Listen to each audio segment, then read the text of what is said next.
Brethren and fathers, hear my defense before you now. When they heard that he spoke to them in the Hebrew language, they kept all the more silent. Then he said, I am indeed a Jew, born in Tarsus of Cilicia, but brought up in this city at the feet of Gamaliel, taught according to the strictness of our father's law, and was zealous toward God, as you all are today. I persecuted this way to the death, binding and delivering into prisons both men and women, as also the high priest bears me witness, and all the council of the elders, whom I also received letters to the brethren, and went to Damascus to bring in chains even those who were there to Jerusalem to be punished. Now it happened, as I journeyed and came near Damascus at about noon, suddenly a great light from heaven shone around me, and I fell to the ground and heard a voice saying to me, Saul, Saul, why are you persecuting me? So I answered, Who are you, Lord? And he said to me, I am Jesus of Nazareth, whom you are persecuting. And those who were with me indeed saw the light and were afraid, but they did not hear the voice of him who spoke to me. So I said, What shall I do, Lord? And the Lord said to me, Arise and go into Damascus, and there you will be told all things which are appointed for you to do.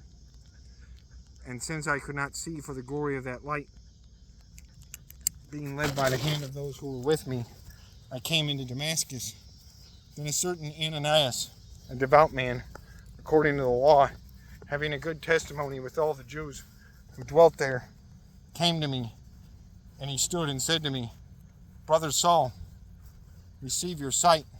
And at the same hour I looked up at him. Then he said, The God of our fathers has chosen you, that you should know his will, and see the just one, and hear the voice of his mouth.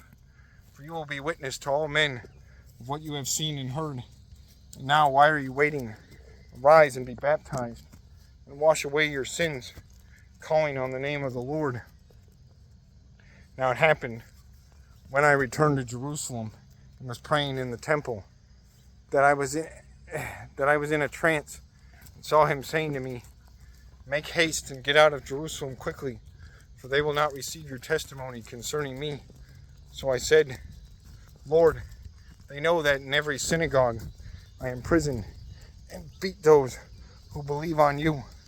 When the blood of your martyr Stephen was shed, I was standing by, consenting to his death and guarding the clothes of those who were killing him.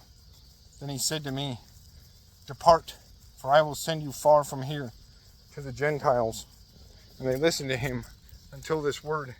Then they raised their voices and said, Away with such a fellow from the earth, for he is not fit to live. Then, as they cried out and tore off their clothes and threw dust into the air, the commander ordered that he be brought into the barracks, and said that he should be examined under scourging, so that they might know why they shouted so against him. And as they bound him with thongs, Paul said to the centurion who stood by, Is it lawful for you to scourge a man who is a Roman and uncondemned? When the centurion heard that, he went and told the commander, saying, Take care what you do, for this man is a Roman. Then the commander came and said to him, Tell me, are you a Roman? He said, Yes. The commander answered, With a large sum I obtained my citizenship. And Paul said, But I was born a citizen. Then immediately those who were about to examine him withdrew from him.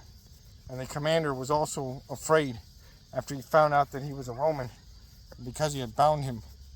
The next day, because he wanted to know for certain why he was accused by the Jews, he released him from his bonds and commanded the chief priests and all their council to appear, and brought Paul down and set him before them.